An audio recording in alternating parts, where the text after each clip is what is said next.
رښتیا وایي محصلینو چې ځوانه ښځه د ما دپاره نه وایي، د الله دپاره مه وایي، داسې فطرتن ووایي چې د تا څنګ ته پیغله جلۍ ناسته وي او ته مسافر هغه مسافري درس ویل کېږي. نو خو د تا ټول ذهن هلته مینې ته ځي. بس ته به یو دا مینه به چې کوټې ته لاړ سیم وایي به چې اخ ښی نو، او چې بیرته راسیم نو خو ټوله ورځ به د تا دا فکرونه وي، نو نه مطالعه کېږي نه درس کېږي، هېڅ څه شی هم نه کېږي. یعنې هغه د اسلام د دین نه پرېږده، هسې د فطرتن هم انسان نسي کامیابېدلی. نو دا د علم دوستان نه ول، دا د علم سره دښمني وله چې دا کار دوی کو. تاسې فکر هم وکئ، لږ خو عاقلان یې، تاسو ته معلومات سوی ده، سترګې به نه پټوو پې باندې. ولې موږ هم د دغه افغانستان خلک وو، هلته چې داسې لوکس لوکس جنکیانې به د پوهنتون مخ ته ولاړې وې، د ځوانانو ټولو زړونه یې ښکار کړي ول، نو د ځوانانو یې له د کتابونو نه ذهنونه راویستلي ول. دا یې لاره نه وله، لاره لري. په منځ کې بدلون راوله، ځان ته دا هغې ته ځان ته جای جوړ که، دې ته ځان ته جای جوړ که. د شرع ټول قوانین پکې مراعات که. هغه د هلته درس وي او ځوان دی دلته چې درس ته متوجه سي، کېږي نه محصلینو ورونو. ځکه انسان الله هم داسې پیدا کړی، دا دروازه ده. د دې دپاره علما داسې مثال و، یوه تانګه لاره ده، ته پې مخکې نه یې تللی، په اس باندې سپورې. دا لاره دومره تنګه ده چې ځې نورم تنګېږي، چې ځې نورم تنګېږي، چې اخر ته یې ورسېږي بیرته نه اس راتاویږي نه ته بیرته راوتی سې. داسې لاره خو به مو نه لیدلي، خو خیال خو داسې لاره جوړوی سي که نه. فکر ته دومره تنګه لاره ده چې ته پکې ورسې نو اس باندې سپورې. ته چې کله په دې اس لاړلې د لاره باندې لږ ننوتلې، نو که عاقل ځان سره فکر وکړه چې دا لاره خو دومره ډېره اوږده ده، که اس ځي ځي ځي هلته خو چې اخر ته هم ورسېږي بیرته راتاوېدی نه سي چې راوځي، او چې څومره ځې دا لاره تنګېږي. نو اول دی چې ناروا ته وکتل، چې ورته ودې کتل، نو که عاقل یې سترګې کته واچوه، زړه کې جای مه ورکوه، بیرته یې وباسه. دغه صورت چې تا ته ښایسته ښکاره سوی ده، دا بیرته له زړه نه وباسه.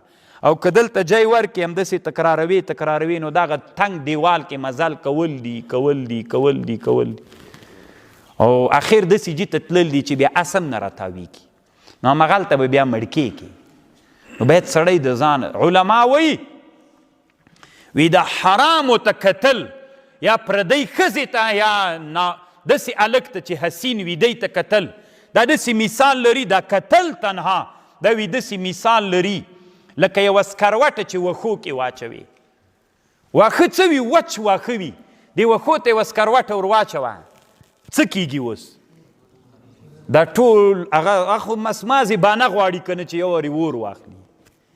نو ناروا ته سترګې ور اچول، ټول بدن کې اور بلیږي. خبر خو پوه سولې که مثلا سکروټې ته څه وایي فارسي کې؟ توغ. خوغ خوغ رکه، یعنی په وچ در کاه بیندازی او را آتش میگیره.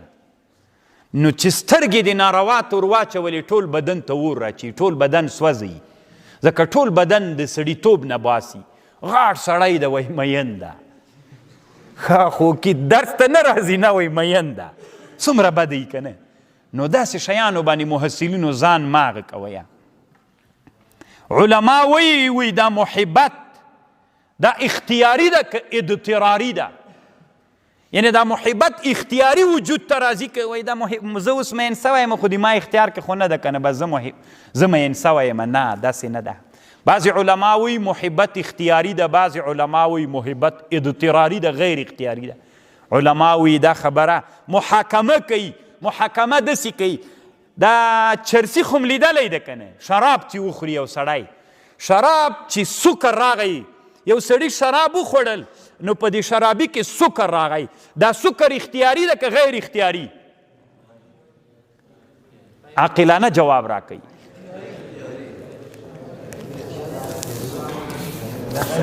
دوه علت دي پکې، یوه مبدا ده، یوه انتها ده. شراب خوړل له هغې نه وروسته چې کوم سکر راځي، دا آفرین، دا محاکمه شوله. نو محبت و عشق اختیاري ده که غیر اختیاري؟ ابتدا یې چې نظر د ناروا، ځکه خو مینه خو چې پیدا کېږي د چا سره به پیدا کېږي؟ یا د ښځې سره یا د هلک سره. د دې دواړو سره چې مینه پیدا کېږي علت اختیاري و چې هغه کتل ول. دا اختیاري و که نه؟ الله تا ته څه ویلي؟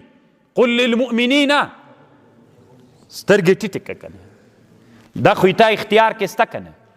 بیا وروسته دا تفکر هم اختیاري ده. کله چې ته په جای کې څملې نو بیا ځان سره فکرونه په دې باندې کوي چې دا څنګه وکم، څنګه د دې سره وصال راسي. دغه فکرونه، دغه فکر ډیر خطرناک ده. علامه ابن القیم رحمه الله یو کتاب جوړ کړی ده، الداء والدواء، جواب الکافی لمن سئل عن دواء الشافی. محصلینو دا هم ډیره خطرناکه مسله ده. ځواني کې سړي ته دا مسله ډیره وي، یو حسین مخ ووینې بیا چې کله ته ویده کېږي په دغه خیال باندې ویده سي، دغه خیال کې راولي د دغه صورت حسین سره ته د وصال لارې لټوي. دا ډیره خطرناکه مسله ده. علما وایي یو ناروا خو دې دا وکړل چې ودې کتل، بله ناروا دا ده چې دلته ته تفکر خیال کوي، ځکه دا خیال تا ته لارې درښیي. که یو ناڅاپه هغې جلۍ سره ته مخ سي، هغه هلک سره، د زنا زمینه هم درته متعه دی، نسې کولی، ځکه یې نسې کولی، تا کې جرأت نه وي.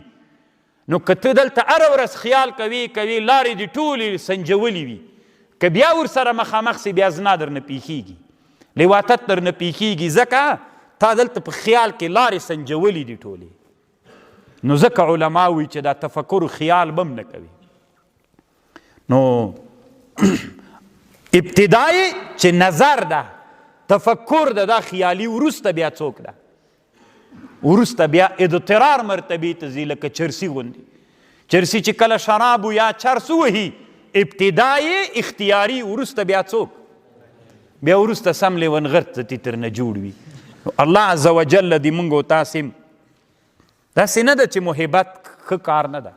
بیا خپل کور والا سره محبت وکړه، مشکل نه لري. او یا وصال کېدلی سي. نبی علیه السلام وایي کومه جلۍ چې تا کوله مخکې له کتلو نه تا او دواړه هغه سره ووینئ. خو افغانستان کې خو لیدل هم سخته ناروا ده که نه؟ دلته موږ نیمایي دین منلی، نیمایي مو نه ده منلی. دې ته خطبه وایي، نظر فی الخطبه. وقتی که میخواهی یک دختر او تو را ببینه تو او را ببینی. یک سنت مستحب است ای دیدن از دو طرف که خوشش آمد باید نکاح شود، اما در افغانها یک خط سرخ است. اینجا خو بس زویا وایي ښځه خو مې درته وکړله، ډېرې ښې خټې کولې، ورغلي ومه ومې لیدله، نو مورې خټو ته یې کوې که ما ته یې کوې؟ بس دلته دا خبره نشته ده. الله دې موږ په افغانانو په حال رحم وکړي، ځکه دا ټول علت دا د موږ له علم نه لرې یو.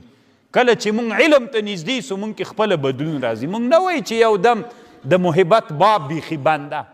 محبت انسانیت ته اصل کې باید سړی محبت وکړي، خو داسې محبت چې اجنبۍ ښځې ته یا داسې محبت چې تا ګناه کې غورځوي، هغه محبت نه. محبت خو ښه شی دی، د استاد د شاګرد د استاد سره، د سپینګیري سره، د ځوان سره، د دنیا. حتی ابن القیم رحمه الله وی دا ټوله دنیا په محبت روانه ده. حتی دا کائنات څه دي؟ دا موږ او تاسې چې اوس وایو که نه چې لمر ده او د لمر جاذبیه قوه ده او دا لمر د هغه نه پرېږدي چې تربیل سي، د هره سیاره په خپل مدار نه پرېږدي چې تر لاړه سي. دغه جاذبیه باندې که بحث وکړئ دا خپله محبت ده که نه؟ که تاسې فکر کړئ چې د یو چا له چا سره مینه او عشق وي، کله غواړي چې هغه له ما نه لرې سي؟ غواړي؟ وایي ما سره زه دې او دی دلته ما سره ناست دي. نو خو لمر هم نه غواړي چې له ما نه د مځکې سیاره مریخ، زحل، عطارد، بلوتو، نپتون دا د له ما د مدار نه لرې سي، بس ما سره د چارپیر نږدې. دا خپله محبت ده. حتی ټولو کائناتو کې عشق و محبت سته.